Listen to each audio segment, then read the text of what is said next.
Hello, कैसे हैं आप लोग? मैं बलराम सिंह आप लोगों का इंडिया 24/7 में स्वागत कर रहा हूँ, जहाँ मैं आप लोगों के लिए लेकर आ चुका हूँ क्लास 10 साइंस के ऑलमोस्ट इम्पोर्टेंट क्वेश्चन जो पिछले वर्ष पूछे जा चुके हैं।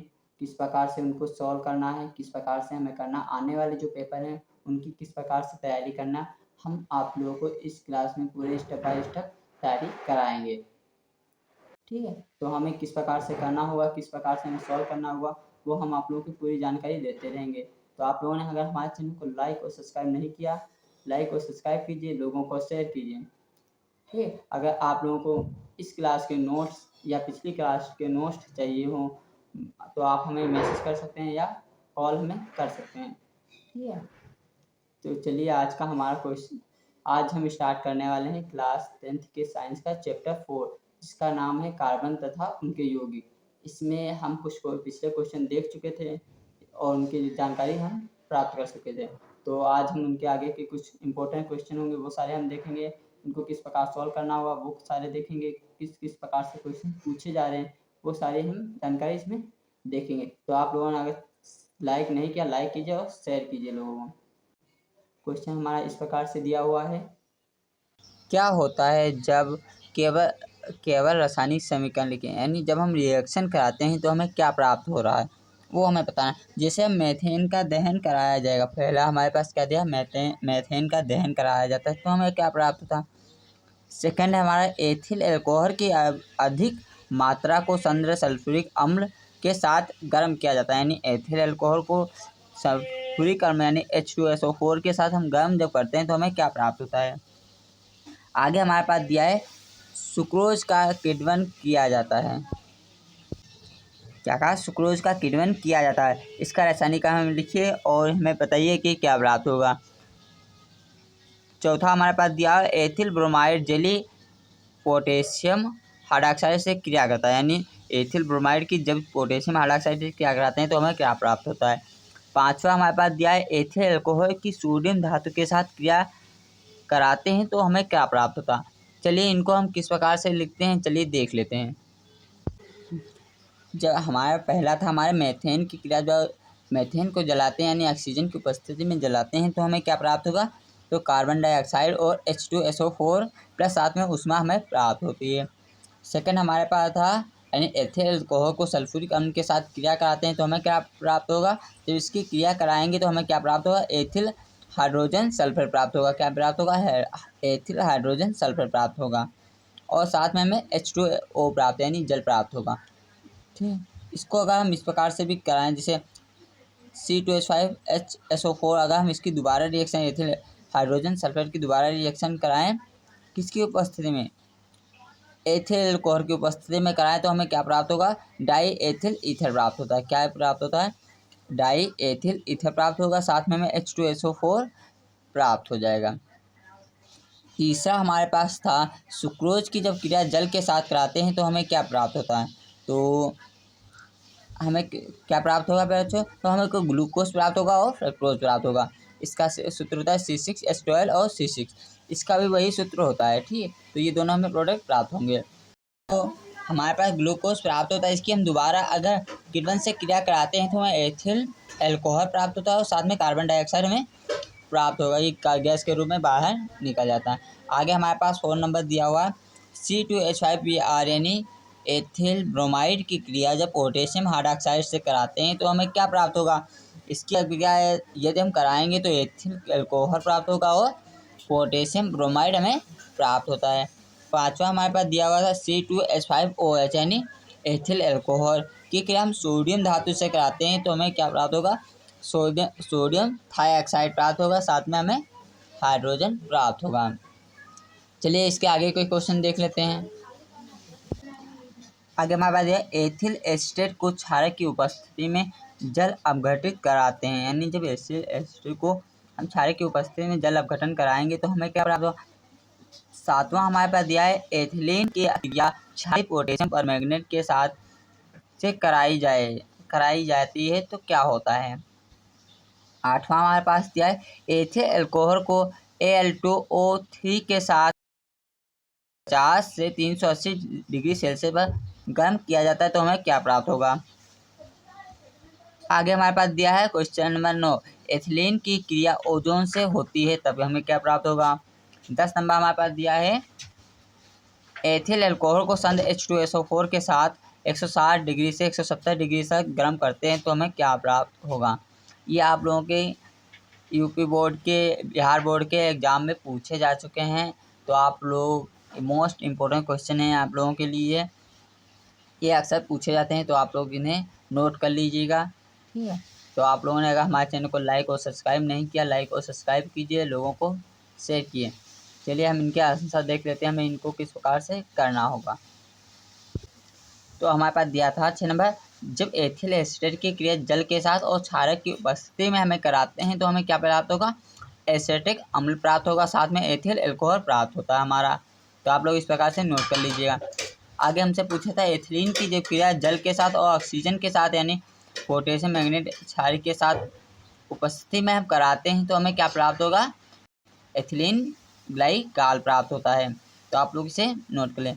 आगे हमसे कहा गया था क्वेश्चन नंबर 8, जब एथिल अल्कोहल की क्रिया Al2O3 की उपस्थिति में कितने 350 से 338 डिग्री सेल्सियस तक कराते हैं तो हमें क्या प्राप्त होता है। तो हमें प्राप्त होता है एथिलीन और साथ में हमें क्या प्राप्त होता है, H2O प्राप्त होता है। ठीक है, तो आप लोग इसी प्रकार नोट कर लीजिएगा। आगे हमसे पूछा था एथिलीन की क्रिया ओजोन से कराते हैं यानी O3 से कराते हैं तो किसकी उपस्थिति में, CCl4 की उपस्थिति में कराते हैं तो हमें क्या प्राप्त होगा। तो हमें प्राप्त होगा एथिलीन ओजोनाइड प्राप्त होगा। जब इसकी दोबारा हम जल के साथ क्रिया कराएंगे तो हमें क्या प्राप्त, फॉर्मल्डिहाइड यानी HCHO प्राप्त हो जाएगा, साथ में हमें जल प्राप्त होता है। इसी प्रकार क्वेश्चन नंबर 10 पूछा था एथिल अल्कोहल की क्रिया हम जब संधारण H2SO4 की उपस्थिति में कराते हैं 160 से 170 के बीच में डिग्री सेल्सियस के बीच में तो हमें क्या प्राप्त होगा। तो हमें प्राप्त होगा एथिलीन प्राप्त होगा, साथ में हमें जल प्राप्त होता है। आगे हमारे पास क्वेश्चन दिया हुआ है, सोडियम एसिटेट को सोडा लाइटम के साथ गर्म करते हैं तो हमें क्या प्राप्त होगा। आगे हमसे क्वेश्चन नंबर 12 पूछा है, एसिटेट अम्ल का एथिलीन एल्युमिनियम हाइड्राइड द्वारा अपचयन कराया जाता है तो हमें क्या प्राप्त होता है। एथिल अल्कोहल को क्लोरीन व सोडियम हाइड्रॉक्साइड के साथ गर्म करते हैं यानी एथिल अल्कोहल को क्लोरीन व सोडियम हाइड्रॉक्साइड के साथ गर्म करेंगे तो हमें क्या प्राप्त होगा। ठीक, क्वेश्चन हमारे पास दिया हुआ है question number 14, ethylene sulphur monochloride से क्रिया करते हैं यानी एथिलीन जब मोनोक्लोराइड से अभिक्रिया करती है तो हमें क्या प्राप्त होगा। आगे हमसे क्वेश्चन दिया है question number 15, ethyl alcohol chlorine से क्रिया करता है तो हमें क्या प्राप्त होता है। इसी प्रकार एसिटिक अम्ल फास्फोरस पेंटाक्लोराइड से क्रिया करता है तो हमें क्या प्राप्त होता है। तो इनके हमें उत्तर लिखने हैं। तो कैसे हमें लिखना होगा, इसी प्रकार से आप लोगों के क्वेश्चन पूछे जाते हैं तो उनको हमें किस प्रकार से लिखना है चलिए आगे देखते हैं। तो उससे पहले आप लोगों ने हमारे चैनल को लाइक और सब्सक्राइब नहीं किया है तो लाइक और सब्सक्राइब कीजिए। चलिए इनके आंसर हम कैसे लिखेंगे देखते हैं। तो क्वेश्चन हमसे पूछा गया था, क्या पूछा गया था, सोडियम एसिटेट से क्रिया सब सोडियम हाइड्रॉक्साइड से कराते हैं किससे से सोडा लाइमन के साथ उपस्थिति में कराते हैं तो हमें क्या प्राप्त होगा। तो सोडा लाइमन के साथ कराएंगे तो हमें क्या प्राप्त होगा, सोडियम कार्बोनेट प्राप्त होगा, साथ में मेथेन हमें प्राप्त होता है। इसी प्रकार क्वेश्चन नंबर 12 पूछा था, एसिटेट अम्ल की क्रिया हाइड्रोजन यानी H से कराते हैं तो हमें क्या प्राप्त होगा, एथिल अल्कोहल प्राप्त होगा यानी CH3CH2O और साथ में H2O प्राप्त होता है यानी जल प्राप्त होगा किसकी उपस्थिति में, LiAlH4 की उपस्थिति में हम कराते हैं तो हमें प्राप्त होता है ये। आगे हमसे पूछा गया था यह क्वेश्चन नंबर 13, क्या पूछा गया था, एथिल अल्कोहल की क्रिया क्लोरीन के साथ और सोडियम हाइड्रॉक्साइड के साथ कराते हैं तो हमें क्या प्राप्त होगा। तो हमें प्राप्त होगा CHCl3 यानी क्लोरोफॉर्म प्राप्त होगा, साथ में सोडियम क्लोराइड सोडियम फॉर्मेट प्राप्त होता है, साथ उसके साथ में H2O प्राप्त होता है। ये सभी हमें किसके साथ प्राप्त होते हैं, जब एथिल अल्कोहल की क्लोरीन और सोडियम हाइड्रॉक्साइड के साथ हम कराते हैं। आगे हमसे पूछा गया है, जब एथिलीन की क्रिया सल्फर मोनोक्लोराइड के साथ कराते हैं तो हमें मास्टर्ड गैस प्राप्त होगी। कौन सी? मास्टर्ड गैस प्राप्त होगी, साथ में सल्फर में प्राप्त होता है। तो आप लोग ये नोट कर लीजिए, ये मोस्ट इम्पोर्टेंट डिफरेंस है। ये रासायनिक अभिक्रिया या आपके अक्सर एग्जाम में पूछी जाती है। आगे क्वेश्चन नंबर 15 दिया हुआ, एथिल अल्कोहल की क्रिया जब क्लोरीन के साथ कराते हैं तो हमें क्या प्राप्त होगा? तो हमें क्या प्राप्त होगा? एसिटिक एल्डेहाइड और साथ में HCl प्राप्त होगा, यानी हाइड्रोक्लोरिक हमें प्राप्त होता है। इसी बार क्वेश्चन नंबर 16 हमसे कहा था कि एसिटिक अम्ल की या पेंटाक्लोराइड के साथ कराते हैं तो हमें क्या प्राप्त होता है? तो हमें प्राप्त होगा एसिटिक क्लोराइड प्राप्त होगा, POCl3 प्राप्त होगा, साथ में HCl यानी हाइड्रोक्लोरिक प्राप्त होगा। तो आप लोग इन्हें नोट कर लीजिएगा। इसके आगे जो बची हैं मोस्ट इम्पोर्टेंट रासायनिक अभिक्रियाएं वो भी हम देख लेते हैं। चलिए, तो क्वेश्चन नंबर हमारे पास 17 दिया है। क्या दिया हुआ है? जब एसिटिक अम्ल यानी P2O5 के साथ गर्म करते हैं, यानी एसिटिक जो अम्ल है P2O5 के साथ गर्म करते हैं तो हमें क्या प्राप्त होगा? इसी का क्वेश्चन 18 पूछा है, एसिटिक अम्ल और फॉर्मल्डिक अम्ल के कैल्शियम लवणों को एक साथ गर्म करते हैं। एसिटिक अम्ल और फॉर्मल्डिक अम्ल को एक साथ गर्म करेंगे तो क्या प्राप्त होगा? एल्युमिनियम कार्बोडाइड की जल से क्रिया करते हैं तो हमें क्या प्राप्त होगा? एसिटिक अम्ल की सांद्र H सल्फ्यूरिक अम्ल की उपस्थिति में एथिल अल्कोहल से क्रिया करते हैं तो हमें क्या प्राप्त होता है? हमें इनके रासायनिक अभिक्रिया कराकर इनके बारे में हमें बताना है कैसे क्या प्राप्त होता है। इसी प्रकार प्रश्न नंबर 21 हमारे पास दिया हुआ है, मेथेन की नाइट्रिक अम्ल के साथ यानी 400 डिग्री सेल्सियस पर क्रिया करते हैं तो हमें क्या प्राप्त होता है? क्वेश्चन नंबर 22 दिया हुआ है, एथिलीन की क्रिया HI से होती है तब हमें क्या प्राप्त होगा? क्वेश्चन नंबर 23 हमारे पास दिया हुआ है,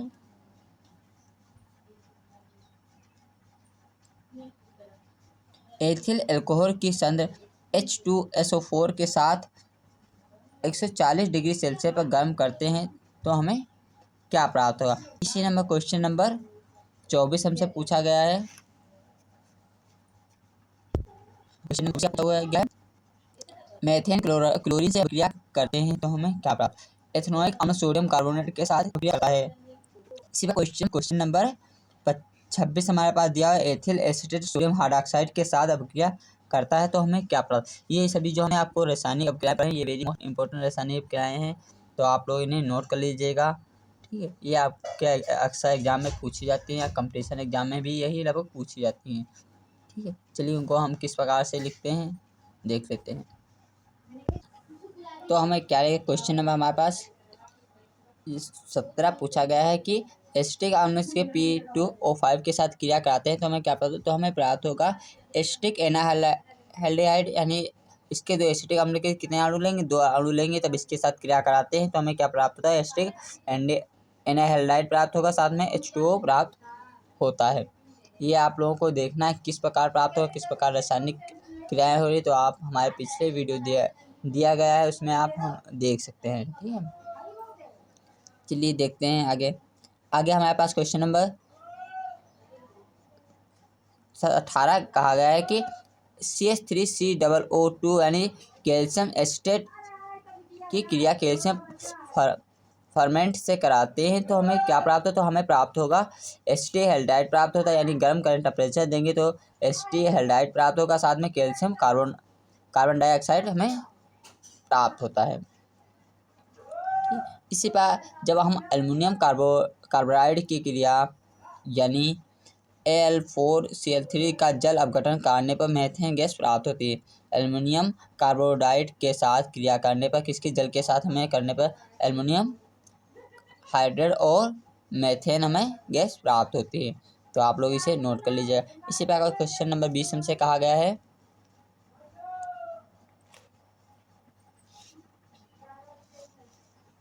एथिल अल्कोहल का जल सांद्र H2SO4 की उपस्थिति में CH3COOH के साथ अभिक्रिया के द्वारा एथिल एस्टर बनता है। क्या बनता है? एथिल एस्टेट बनता है। ठीक, तो इसकी रासायनिक यानी एसिटिक अम्ल की C2H5 की O के यानी अल्कोहल की उपस्थिति में सल्फ्यूरिक अम्ल के साथ कराते हैं तो हमें क्या प्राप्त होता है? Ethyl ester. इसी नंबर क्वेश्चन नंबर 21 हमारे पास दिया है, मेथेन की नाइट्रिक अम्ल के साथ 400 डिग्री सेल्सियस पर क्रिया से नाइट्रोमेथेन प्राप्त होता है। क्या प्राप्त होता है? नाइट्रोमेथेन। मेथेन की क्रिया हम किससे करा रहे हैं? नाइट्रिक अम्ल से करा रहे हैं 400 डिग्री सेल्सियस पर, तो नाइट्रोमेथेन हमें प्राप्त हो रहा है, साथ में H2O यानी जल भी प्राप्त हो रहा है। इसी प्रकार क्वेश्चन नंबर 22 दिया है, एथिलीन की क्रिया जब HI से कराते हैं तो आइडो फॉर्म हमें एथिल आइडोहाइड प्राप्त होता है। ठीक है, आगे हमसे कहा है जब एथिल अल्कोहल को क्वेश्चन नंबर 23 क्या हमारे पास? क्वेश्चन नंबर 23 क्या है? एथिल अल्कोहल की क्रिया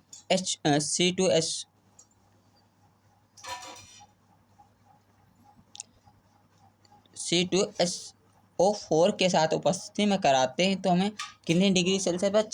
140 डिग्री सेल्सियस पर कराते हैं तो हमें डाई एथिल ईथर साथ में H2O प्राप्त होता है। इसी पर आगे हमसे क्वेश्चन नंबर 24 का है, मेथिल क्लोराइड बनता है कब? जब मेथेन से क्रिया क्लोरीन से कराते मेथिल की क्रिया क्लोरीन से कराते हैं तो मेथिल क्लोराइड हमें प्राप्त होता है और साथ में HCl प्राप्त होता है। इसी पर क्वेश्चन नंबर 25 हमसे कहा गया है, सोडियम एनोनाइड बनता है कब? जब एनोनाइड अम्ल की क्रिया सोडियम कार्बोनेट के साथ कराते हैं तो सोडियम एथेनॉइड और कार्बन डाइऑक्साइड H2O प्राप्त होता है। क्वेश्चन नंबर 26 दिया है, सोडियम एसिटेट बनता है कब? जब एथिल एसिटेट की क्रिया H2O5 और HON के साथ यानी सोडियम हाइड्रॉक्साइड के साथ कराएंगे तो हमें एसिटिक सोडियम एसिटेट और साथ में एथिल अल्कोहल प्राप्त होगा। ये हो गए हमें कैसे कब प्राप्त होगा रासायनिक अभिक्रियाएं। तो इन्हीं अभिक्रियाओं में से आपके क्वेश्चन हमेशा पूछे जाते हैं। ये क्रियाएं जो हमने कराई हैं आप लोगों को, ये एग्ज़ाम से रिलेटेड ही कराई अभिक्रियाएं, तो इसलिए ये मोस्ट इम्पोर्टेंट अभिक्रियाएं हैं, तो आप लोग इन्हें नोट कर लीजिएगा। अगर ने हमारे चैनल को लाइक और सब्सक्राइब नहीं किया है, लाइक और सब्सक्राइब कीजिए, लोगों को शेयर कीजिए, ठीक, तथा हमारे जो पिछले वीडियो हैं आप उन्हें भी ध्यानपूर्वक देखिए। चलिए हम बाकी की जो क्वेश्चन हैं वो आपको अगली क्लास में बताएंगे। Thank you.